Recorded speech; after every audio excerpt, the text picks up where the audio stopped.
ekisooka tetwalagidde mwasabye ekintu ky'essente kino kyatandika okufuluma ku lunaku lw'omukaaga era aba NRM ne baba nga baali bazijja ku parliament so buli muntu ali mu field y'ebyobufuzi ngaffe abalina n'ekibiina ekyo ebyobukulembeze kyali kitukakatako okuactivatinga intelligence system yaffe okumanya ki ekigenda mu maaso ku ggwanga Uganda kubanga neweziba nga NRM bazitutte ate ffe tuli basukaali askari tukuma askari tulina okumanya ekigenda mu maaso ki ne tujja ne tukibulira abangi abatukwasa obuvunaanyizibwa obw'okulabayo ekiri muki Mufumbiro kakati ka ku Sunday ne tumanya nti NRM sente bazifuna tugenda okukeera ku Monday nga aba opposition esente zino tebazifunira ku parliament naye nga babateereddewo oluwenda bazinona mu maka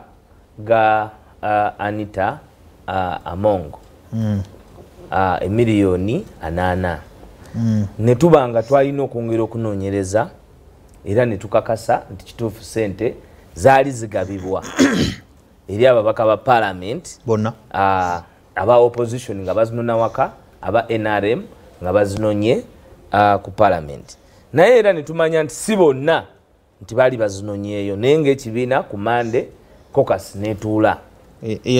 eya NUP ey'ababaka ba parliament caucus bwetuula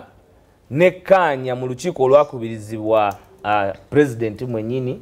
His Excellency Robert Kyagulanyi Ssentamu mwalimu ne leader of opposition era akumakumera akulembera ababaka ba parliament aboludde oluvuganya ne twogeraganya meeting neyogeraganya era nekkaanya nti sente ezo zidizibweyo tutuuka tutya mugamba nti sente zidizibweyo mu lukiiko olwo lwennyini mwalimu abantu wakati mu kufindinga amazima mwalimu abavayo ne bagamba nti ekituufu esente zinazijeeyo atali omu abatali ki babiri awo ntugamba oke kati tulina already abakkiriza nti bakoze eki bazijeeyo naye ekibiina nga kirina okuteekawo nsalesale wano okugamba nti abo bonna abatanajjayo tebalina kola ki kujjayo as a party position ekyokubiri abo abazijeeyo okuzikola ki okuzizaayo olwaleero sibadde mu lukiiko naye ntegezeddwako nti ababaka abamu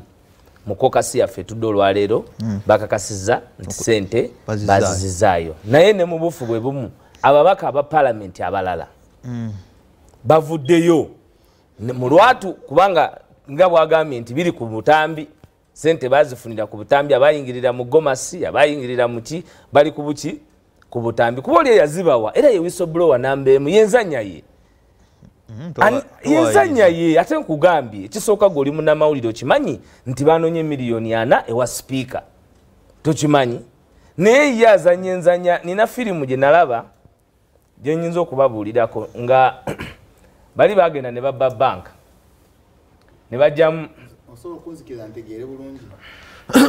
katukonfaninge mwino obujulizi 100 parliament yagaba sente ezo waliwo abajjayo sipiika Amongo yalina ekyoja mu mmiro kituga kiki enguzi balidde bribe mukikakasiza tulina confessions kuba members indeed bafuna ne bakkiriza okuzaayo genda maaso anti